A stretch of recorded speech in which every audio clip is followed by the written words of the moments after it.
الحمد لله رب العالمين، وصلى الله وسلم على رسوله الكريم ونبيه الأمين وعلى آله وأصحابه أجمعين. أما بعد، فأعوذ بالله من الشيطان الرجيم. بسم الله الرحمن الرحيم.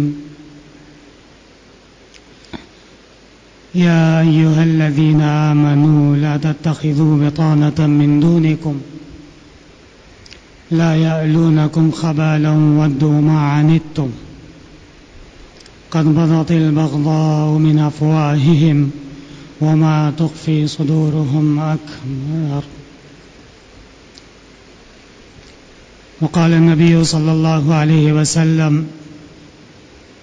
المؤمن لا يلدغ من جحر واحد مرتين. رواه البخاري رحمة الله عليه.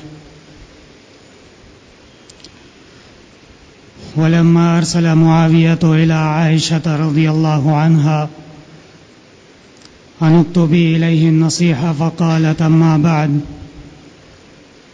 فإني سمعت رسول الله صلى الله عليه وسلم يقول: من التمس رضا الله بسخط الناس كفاه الله مؤنة الناس، ومن التمس رضا الناس بسخط الله وكله الله إلى الناس. رواه الترمذي. اللهم صل وسلم على النبي الأمي وعلى آله وأصحابه وبارك وصل وسلم عليه. میرے معزز سامعین کرام، پورے عالم اسلام کے اندر ایک ایسی صورتحال پائی جا رہی ہے کہ جہاں جس ملک میں، جس خطے میں بھی مسلمانوں کو کوئی زیر و زبر کرنا چاہے، اہل اسلام کو تکلیف پہنچانا چاہے، ان کے آبائی علاقوں اور ملکوں سے ان کو نکالنا چاہے، تو نہایت آسانی سے یہ کام کیا جا سکتا ہے.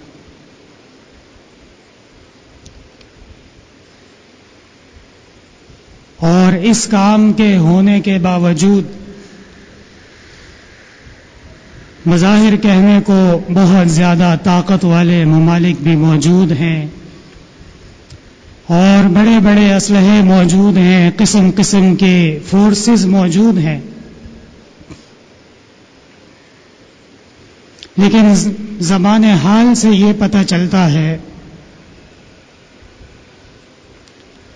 کہ پوری دنیا کے اندر بھی جتنے بھی عالم اسلام کے ممالک ہیں، حکومتیں ہیں، ریاستیں ہیں، ان کے اندر ایک وبائی مرض پھیلا ہوا ہے، اور وہ وبائی مرض کیا ہے؟ وہ وبائی مرض ہے طاغوتی قوتوں سے، مغرب سے مرعوب ہو کے رہنا ہے. یہ مرض لاحق ہو گیا، اور یہ اتنا خطرناک مرض ہے، اتنا اس کا شدید حملہ ہے کہ جس کو اللہ تبارک و تعالی جتنا بلند مقام عطا فرماتے ہیں، جتنا اس کی ذمہ داریاں ہوتی ہیں، جتنی اس کی رسپانسبلٹیز ہوتی ہیں، اور جتنی اس کے پاس پاور ہوتی ہے، وہ اتنا ہی زیادہ ان سے ڈرتا ہے. اور یہ عالم اسلام کے لیے ایک نہایت ہی بڑا گمبھیر مسئلہ ہے، اور یہ ایک ایسا لمحہ فکریہ ہے کہ ہم آنکھیں بند کر کے بیٹھے رہیں اور یہ کہیں کہ سب اچھا ہے، سب ٹھیک ہے، تو اس سے وہ خطرہ ٹلے گا نہیں، مزید بڑھتا چلا جائے گا۔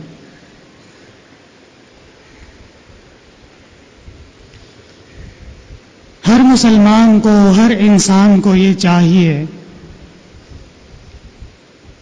کہ وہ جس طرح دنیاوی معاملات میں، اپنی زندگی کے اور معاملات میں ہمیشہ حقیقت حال جاننے کی کوشش کرتا ہے کہ مجھے جو خبر ملے، مجھے جو نیوز ملے، مجھے جو اپ ڈیٹ ملے، خواہ وہ مارکیٹ کی ہو، خواہ وہ خاندان کی ہو، خواہ وہ کوئی نئی ریسرچ ہو، نئی تحقیق ہو، ہر چیز میں اس کی کوشش یہ ہوتی ہے کہ وہ مستند ترین ذرائع سے ملتی ہو۔ اور وجہ اس کی یہی ہے کہ ہر انسان حقیقت جاننے کا خواہاں رہتا ہے، اور اس کو یہ کوشش ہوتی ہے کہ اس وقت جو حقیقت میں واقع ہو رہا ہے وہ پتہ چلے۔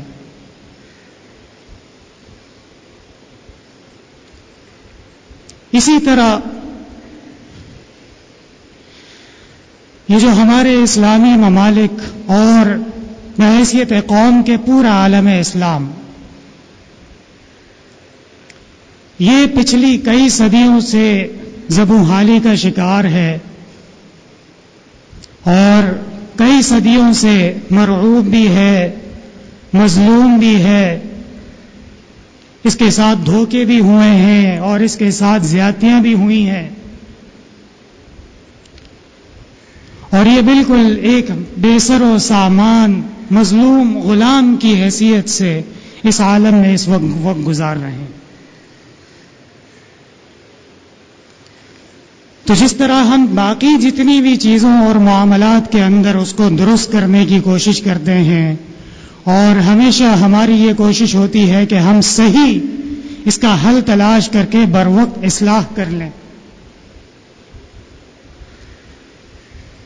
تو اسی طرح یہ جو معاملہ ہے اس کا حل کیا ہے اور حقیقت میں غلطی کہاں ہو رہی ہے، خرابی کہاں واقع ہو رہی ہے، یہ بھی ہمیں تلاش کرنا ضروری ہے ہمارے لیے۔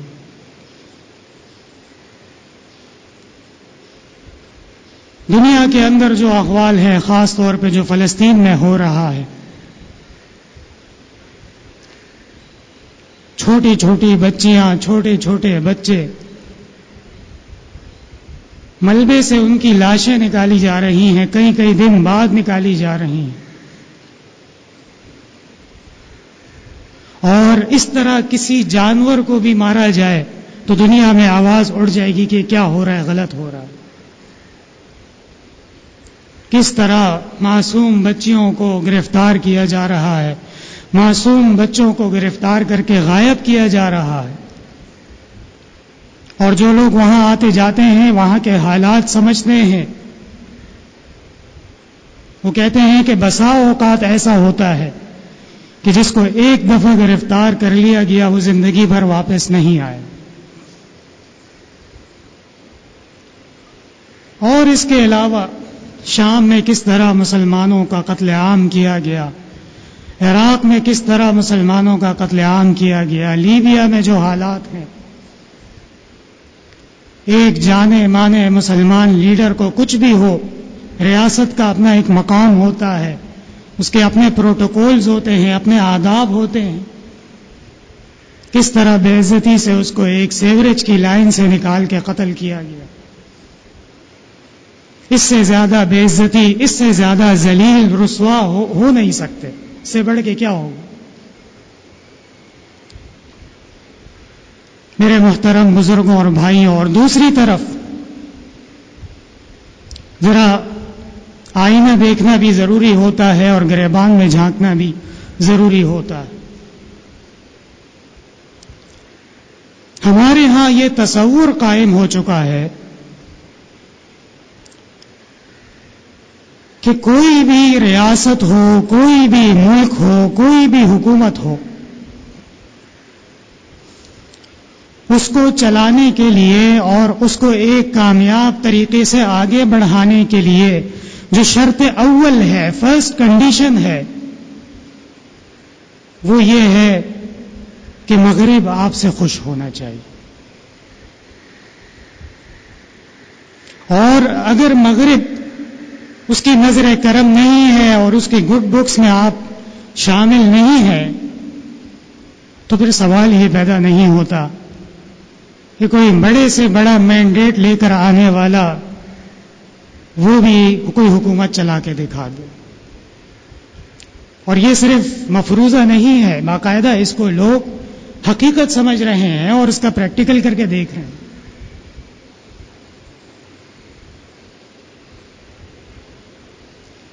کسی بھی ریاست میں، کسی بھی حکومت میں آپ ذرا غور فرمائیے، قوانین وہاں سے آئیں گے، سیاست کس طرز عمل پہ کرنی ہے، وہ کون سا سسٹم ہونا چاہیے، وہاں سے آئے گا. آپ کو اختیار نہیں ہے، آپ کو نہ اجازت ہے اور نہ آپ اس قابل وہ سمجھتے ہیں کہ آپ کو اس طریقے پہ چلنے دیں. معیشت ضروری ہے کسی بھی قوم کی خوشحالی کے لیے. معیشت چلانی ہے، کون سا قانون اختیار کیا جائے، وہاں سے آئے گا. آپ کی معیشت آپ کو آتی ہی نہیں.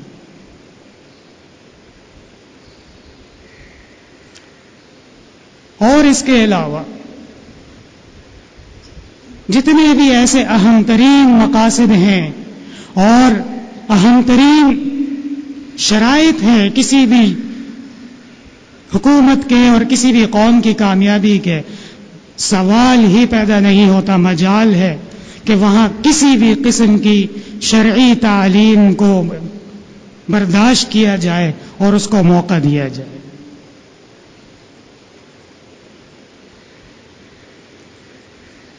کوئی نیا حکمران آ جائے، کسی بھی ملک کا ہو، میں عمومی بات کر رہا ہوں، اب وہ موقع ختم ہو گیا کہ ہم کسی شخص کو نشانہ بنائیں. پورے عالم میں جہاں آپ نقشہ اٹھا کے دیکھیں، آپ کو کہیں نہ کہیں جہاں اہل اسلام ہوں گے وہاں آپ کو فساد بھی نظر آئے گا، وہاں قتل و قتال بھی نظر آئے گا، وہاں غربت بھی نظر آئے گی، وہاں بھوک بھی نظر آئے گی، وہاں بدحالی بھی نظر آئے گی، بدامنی بھی ہوگی. جتنی بھی قسم کی مشکلات ہیں وہ سب آپ کو کہیں نہ کہیں وہاں نظر آنا شروع ہو جائے. میرے معزز سامعین کرام، ہم کون ہیں، ہمارا ماضی کیسا ہے، اور اللہ تعالیٰ نے اہل اسلام کو جو نصرت عطا فرمائی، جو فتوحات عطا فرمائی، جو مقام عطا فرمایا، جو مرتبہ عطا فرمایا، وہ سب ہمارے سامنے موجود. رسول اللہ صلی اللہ علیہ وسلم انتہائی محدود وسائل کی موجودگی میں مدینہ منورہ میں دنیا کے اندر ایک ایسی بہترین ماڈل ریاست بنا کے دکھائی کہ انسانوں کی رہنے کا طریقہ کیا ہوتا ہے، کس طریقے سے آگے چلا جاتا ہے، کس طرح کامیاب معیشت قائم کی جاتی ہے، کس طرح کامیاب امن قائم کیا جاتا ہے، کس طرح بوقت ضرورت تنبیہ اور ادب کے لیے اور دماغ ٹھکانے لانے کے لیے جہاد کیا جاتا ہے، اور جہاں پہ اس کی ضرورت نہ ہو تو وہاں کن راستوں سے تبلیغ کی جاتی ہے. رسول اللہ صلی اللہ علیہ وسلم نے جو ریاست قائم فرمائی، جو مدینہ منورہ میں مسلمانوں کا ایک کامیاب نظام قائم فرمایا، ایک ڈھیلے کا قرضہ انہوں نے کسی سے نہیں لیا تھا. حضرت ابوبکر رضی اللہ عنہ جب خلیفہ بنے تو اسلام کی ترقیات وہ دگنی ہو گئیں، چگنی ہو گئیں. 1 روپیے کا، 1 دینار و درہم کا قرضہ کہیں ثابت نہیں. حضرت عمر رضی اللہ عنہ کے دور میں اسلام کی سرحدیں جس طرح پھیلی اور بڑی ہوئی، ایک طرف افریقہ کے ممالک تک اسلام پہنچا، دوسری طرف یورپ کے قریب پہنچ گیا. استنبول تک، جسے قدیم نام قسطنطنیہ ہے، وہاں تک پہنچا اور ایران تک پہنچا. اللہ تبارک و تعالی نے ان کو ایمان کی نور عطا فرمایا تھا اور اس کے ساتھ ساتھ اللہ پر کامل توکل عطا فرمایا تھا. ہمارے یہاں اب جو ہم میں خرابیاں آ رہی ہیں، فقیہ العصر، محدث زمانہ، آیت من آیات اللہ، استاذ و شیخنا و استاذ و اساتذتنا علامہ محمد یوسف البنوری رحمۃ اللہ علیہ، بہت بڑی شخصیت اور اس پورے خطے میں ایک نامی گرامی عالم اور پاکستان میں علم کا معیار پیدا کرنے والی شخصیت. حضرت نے آج سے کم از کم میں سمجھتا ہوں 40 سال پہلے اس بارے میں ایک تحریر فرمائی، بینات میں جو رسالہ چھپتا ہے بنوری ٹاؤن سے، اور اتفاقی طور پہ میں کچھ مواد تلاش کر رہا تھا، دیکھ رہا تھا کہ کس طرح بات کی جائے اور ہمارے مسلمان بھائیوں کو اس مسئلے کا اصل حقیقت اور اس پرابلم کی جو جڑ ہے وہ سامنے رکھی جائے.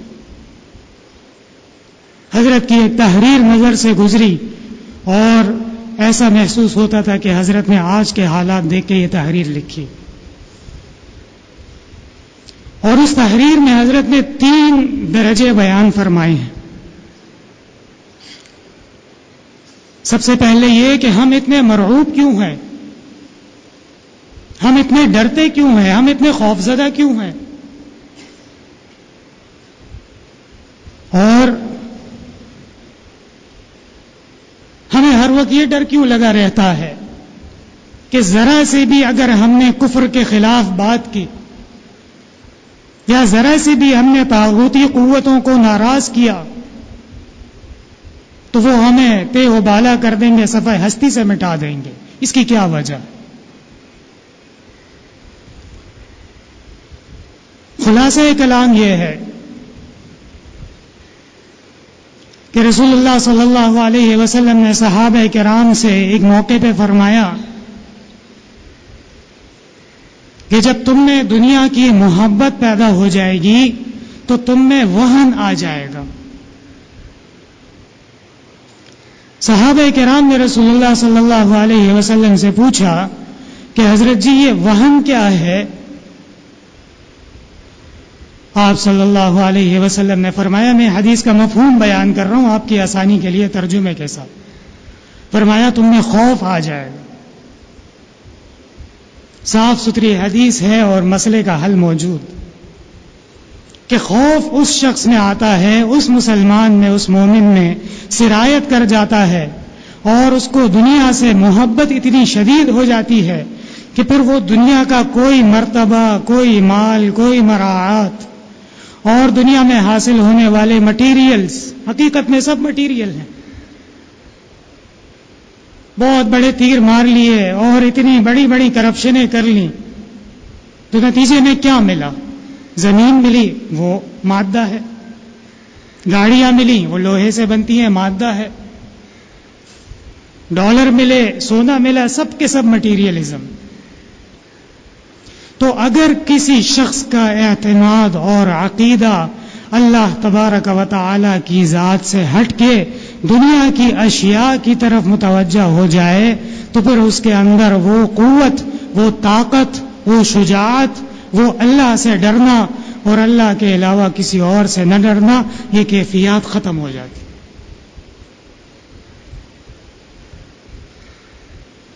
رسول اللہ صلی اللہ علیہ وسلم نے صحابہ کرام کو بے سر و سامانی کے عالم میں بھی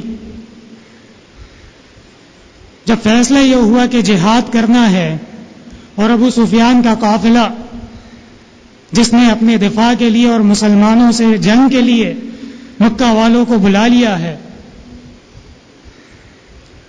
ان کی تعداد 1000 سے زیادہ اور صحابہ کرام کی تعداد 313 یا 314. اور ایسے عالم میں ظاہر بات ہے انسان ہے، عاقل ہیں، بالغ ہیں، سامنے دیکھ رہے ہیں، جو ظاہری اسباب ہیں اس سے فتح بہت مشکل ہے. اور رسول اللہ صلی اللہ علیہ وسلم فکر مند تھے، آپ کو یہ فکر لاحق تھی کہ یہ ایک چھوٹی سی مسلمانوں کی جماعت ہے اور کفار سے آمنا سامنا ہونے والا ہے، اور کہیں ایسا نہ ہو کہ یہ مغلوب آ جائیں، شکست کھا جائیں یا سارے کے سارے قتل کر دیے جائیں. اللہم ان شئت لم تعبد.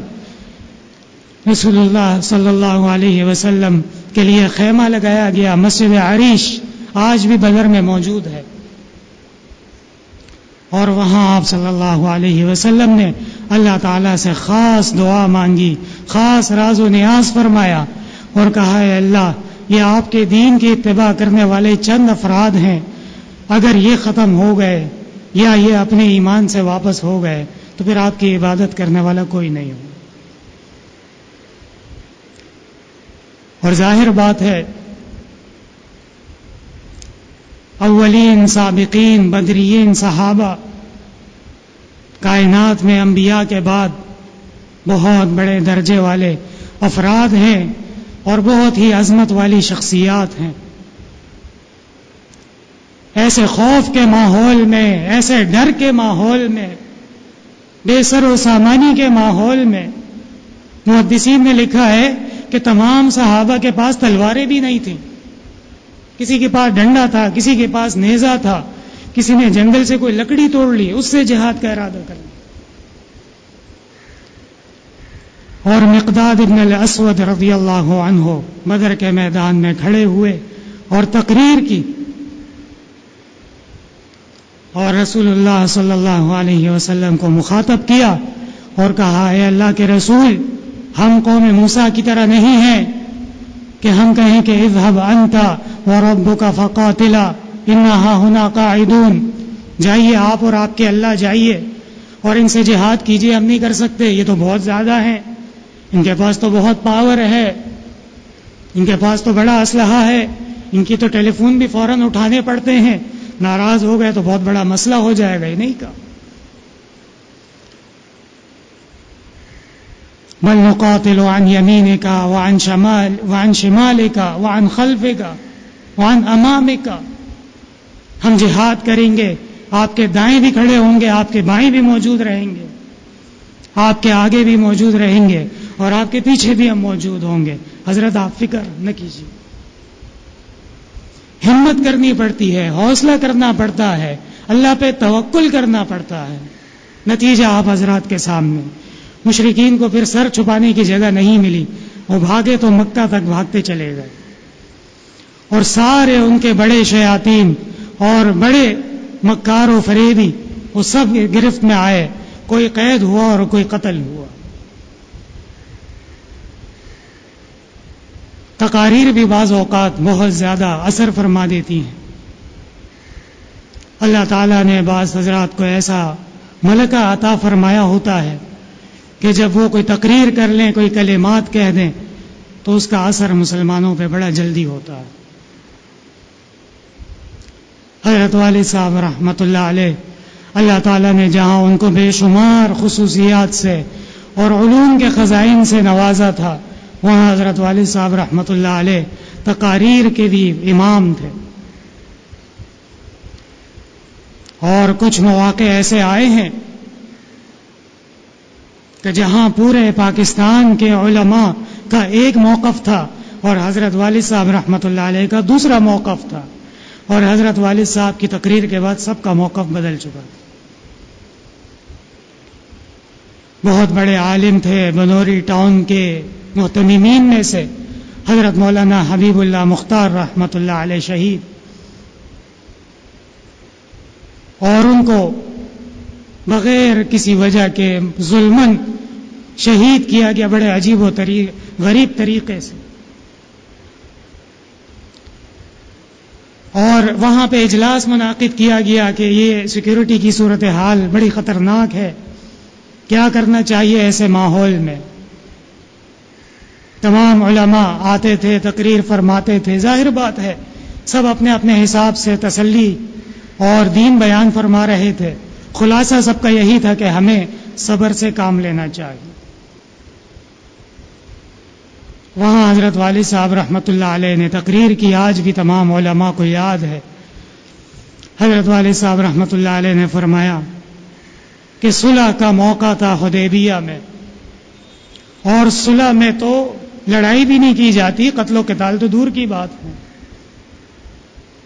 لیکن جب نبی کریم صلی اللہ علیہ وسلم کو یہ خبر ملی کہ مشرکین نے حضرت عثمان رضی اللہ عنہ کو شہید کر دیا ہے، تو آپ صلی اللہ علیہ وسلم نے بیعت رضوان میں تمام صحابہ سے یہ وعدہ لیا کہ اگر مشرکین نے عثمان کو شہید کیا ہے تو ان کی ایسی کی تیسی ان کو چھوڑ کے نہیں جانا ہے.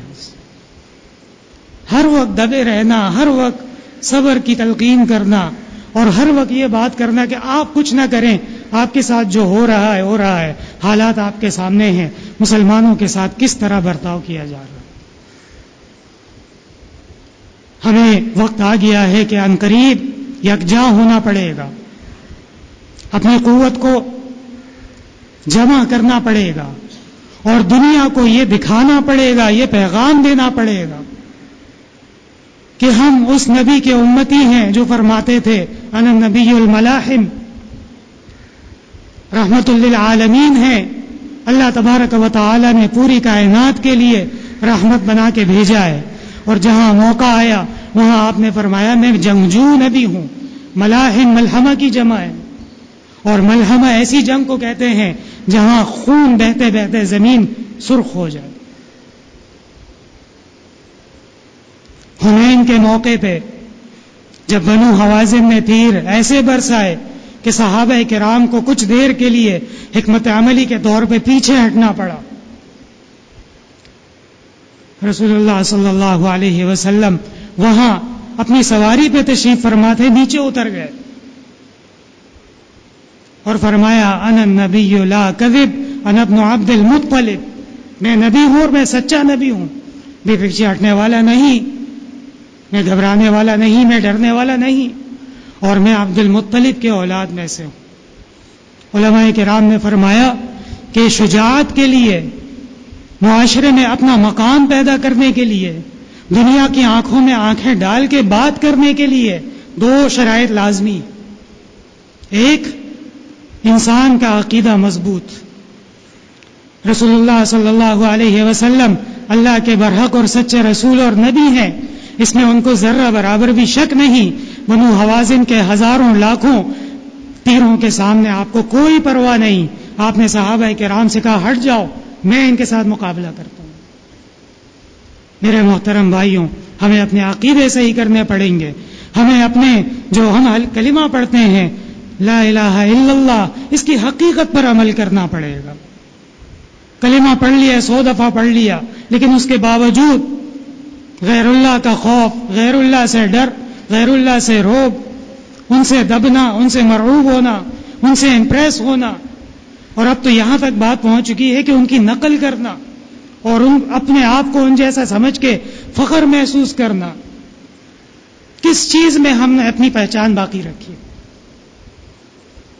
تعلیم ان کی ہو رہی ہے، انداز ان کے اپنائے جا رہے ہیں، کھانا پینا ان کی طرح اپنایا جا رہا ہے، لباس ان کی طرح اپنایا جا رہا ہے، کلام ان کی طرح اپنایا جا رہا ہے، ان کی زبان پہ فخر کیا جا رہا ہے، ان کے قریب آنے جانے والوں سے محبت کی جا رہی ہے.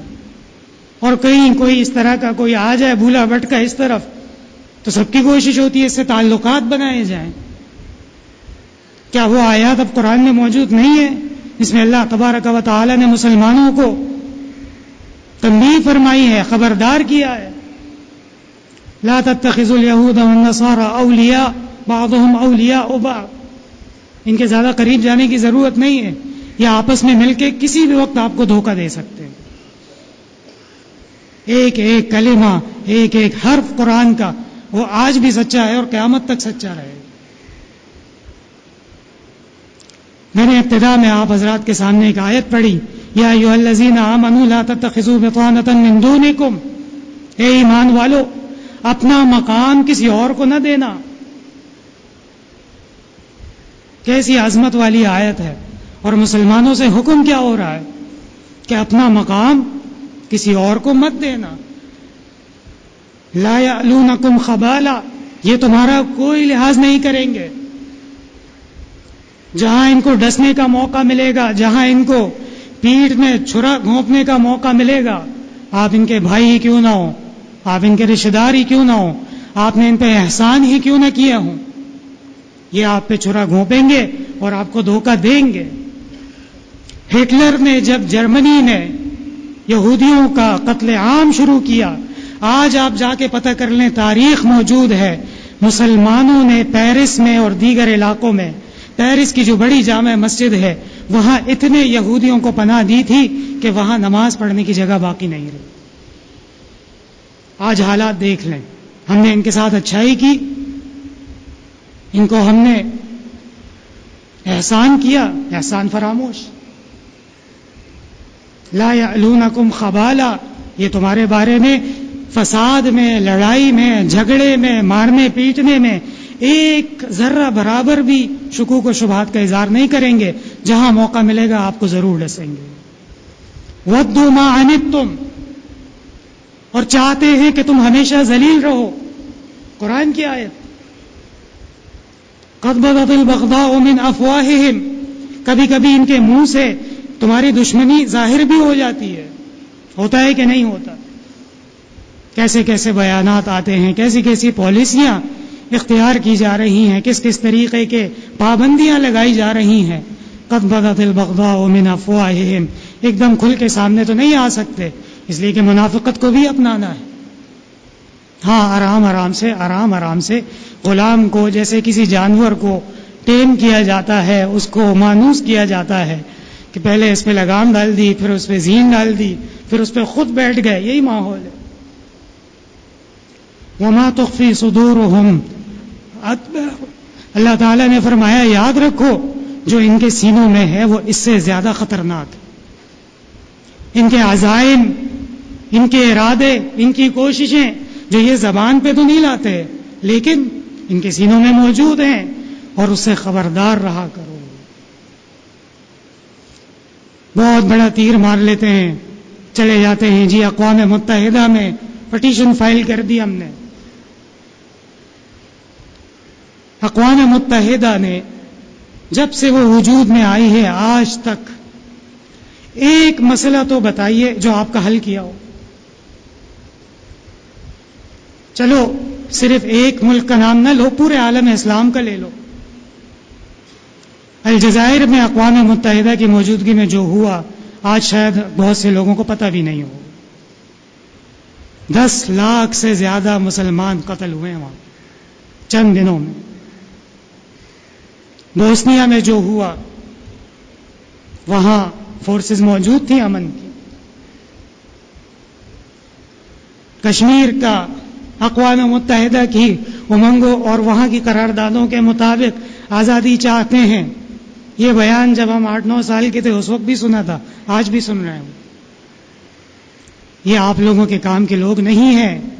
اور میں نے ایک حدیث آپ حضرات کے سامنے پیش کی، بخاری شریف میں رسول اللہ صلی اللہ علیہ وسلم نے فرمایا لا یلدغ المؤمن من جحر واحد مرتين، ایمان کی علامت یہ ہے کہ ایک مومن وہ ایک سوراخ سے 2 دفعہ نہیں ڈسا جاتا۔ ایک دفعہ نہیں، 50 دفعہ آپ کو دھوکہ دے چکے ہیں۔ جاتے رہو، اپنا وقت ضائع کرتے رہو، پٹیشنیں اور درخواستیں جمع کراتے رہو، کچھ بھی نہیں ہوگا۔ یہ گز، یہ میدان ہے۔ یہ ہمارے دین، ہماری شریعت، ہماری امت، ہمارے رسول اللہ صلی اللہ علیہ وسلم کی تعلیمات، اللہ تبارک و تعالیٰ کی وحدانیت، اس کو آگے تھوڑی بڑھائیں گے، تو اس کے دشمن ہیں۔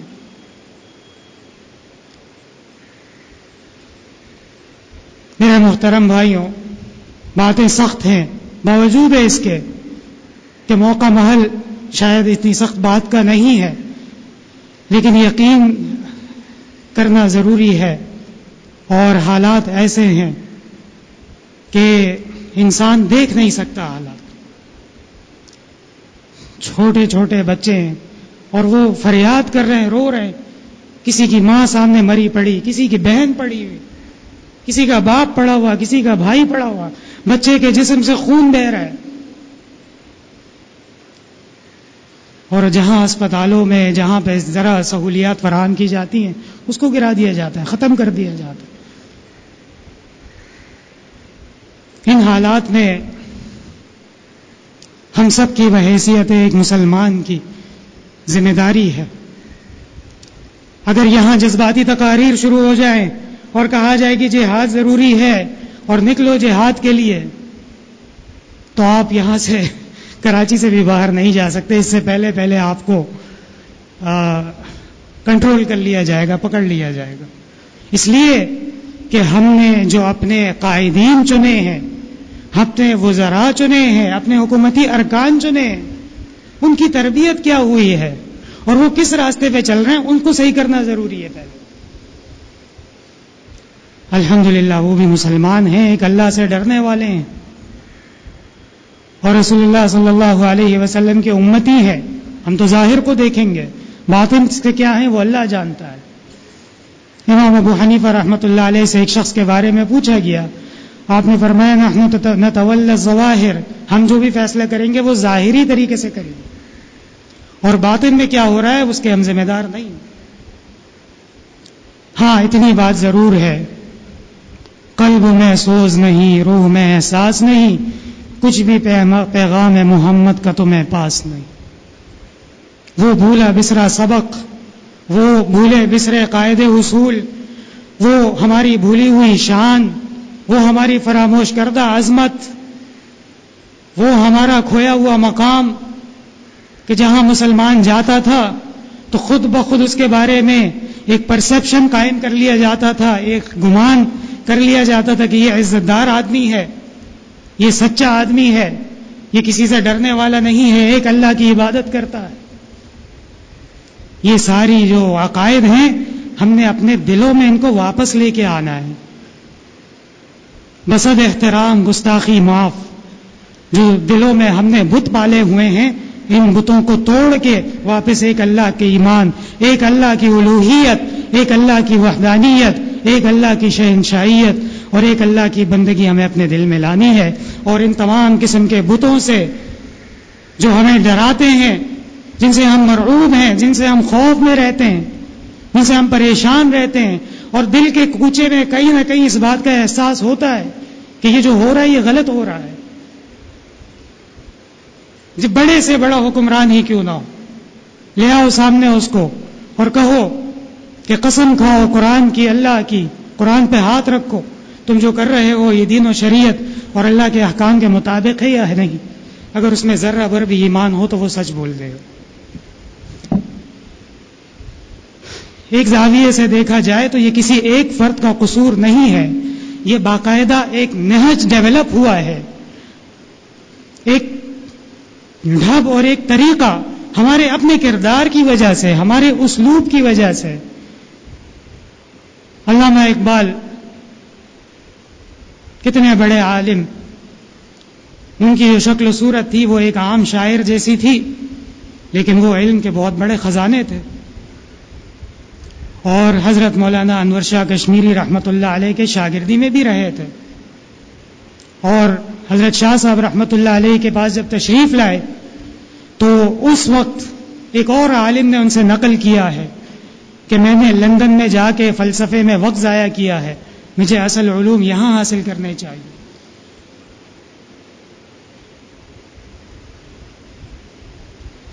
کیا کہتے ہیں، شور ہے دنیا میں کہ ہو گئے مسلمان ناپید، ہم یہ پوچھتے ہیں کہ کیا ہے مسلمان موجود. شور ہے دنیا میں کہ ہو گئے مسلمان ناپید، ہم پوچھتے ہیں کہ کیا ہے مسلمان موجود. وضع میں نصارہ تمدن میں ہنود، یہ ہے مسلمان جنہیں دیکھ کے شرمائے یہود. میرے محترم بھائیوں، آج سے 100 سال پہلے، 150 سال پہلے بھی ہمارے جو حالات تھے آج وہی حالات ہیں. اس وقت ہم پہ باقاعدہ براہ راست انگریز مسلط تھا اور ہمیں غلام بنایا ہوا تھا. اب تو وہ چلا گیا ہے، اصل خرابی وہیں سے شروع ہوئی ہے. لیکن اس نے یہاں پہ ایسے گند چھوڑے، ایسے جراثیم چھوڑے، جس کی بدبو، جس کا تعفن، جس کی گندگی آج تک ہمارا پیچھا نہیں چھوڑی. اور حقیقت حال آپ جانتے ہیں کہ ہماری زندگی کا کون سا پہلو ایسا نہیں ہے جو انگریز کے ہندوستان پہ سلطنت سے اور حکومت کرنے سے متاثر نہ ہوا ہو. ہمارے تعلیم سے لے کے ہمارے بچوں کی پیدائش تک اور ہمارے معاشرت اور زندگی میں پیسہ کمانے سے لے کے وفات اور قبر تک کہیں نہ کہیں زندگی اس سے متاثر ہو رہی. ہمیں اس غلامی کے طوق سے، اس غلامی کی زنجیر سے جان چھڑانی پڑے گی. اور وہ راستہ جس راستے میں ہماری عزت ہے، ہمارا مقام ہے، ہماری عظمت ہے، اور جس راستے پہ چل کے ہم سے پہلے مسلمانوں نے کیسر و کسریٰ کی آنکھوں میں آنکھیں ڈال کے بات کی اور ان کو منوایا ہے کہ ہم ہیں اور ہم سے صحیح طریقے کے ساتھ چلنا ہے تو چلو. اور جہاں ذرا انہوں نے گڑبڑ کی وہاں ان کو سبق بھی سکھایا ہے. کوئی قرضے نہیں لیتے تھے اور کوئی ان کے پاس معاشیات کی صورتحال مشکلات نہیں تھیں.